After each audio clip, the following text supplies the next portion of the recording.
I was thinking about how healthcare in the U.S. is a privilege, um, is for the privileged and for nobody else. And while I could speak to my current situation, I won't at the moment. God, my beard is all kinds of fucked up. I think I was sleeping on my face all night, and I still haven't like showered or combed it out. But about maybe like 10 years ago, um, I had some like really bad gallbladder issues. Um, and I do have problems like digesting oil and stuff like that. I can't eat a lot of fried foods. I will throw up because I have gallbladder problems. I have an inability to digest oils very well. Anyway, I had a really bad gallbladder infection like 10 years ago. And I happened to have insurance at the time. I've had insurance maybe 3 or 4 times in my life. So, and all those were at jobs. So it's like I've only had insurance probably around 5 years total in my entire life. I didn't grow up having insurance either. Um, so I had insurance when I had this gallbladder infection, and I went to the doctor, and the doctor told me to get a CT scan so they could check for stones and stuff, right? And and I even asked and clarified, it's like, is this CAT scan gonna be covered? Cause, mm, um, and so I went and got the CAT scan or the CT scan, and it ended up not showing anything helpful because it was just a bad infection. There wasn't any like stuff, any like kind of calcified or whatever happens. There wasn't any hard stuff that they were gonna have to worry about. Um, just kind of had to wait it out.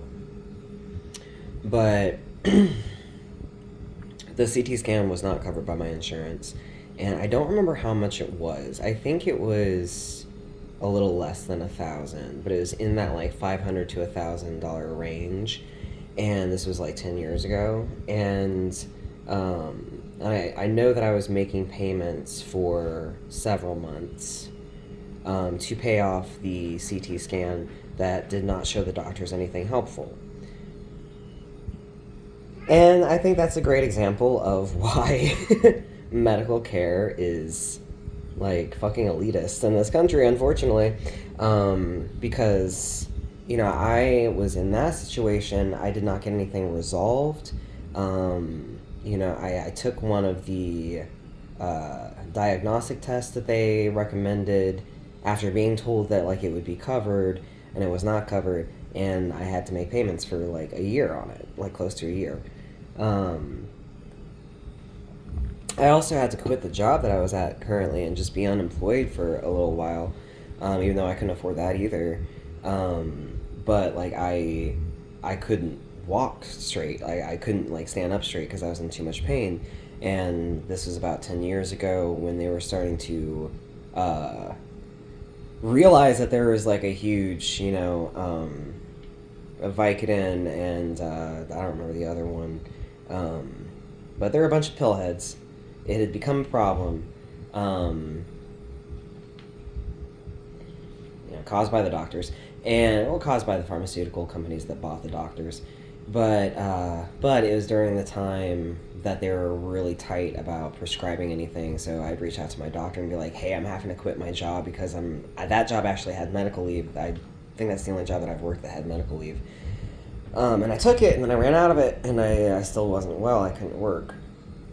So I had to quit that job, and I'd write to that doctor and say, like, do you have anything to say to me or to prescribe to me or, like, anything that would help?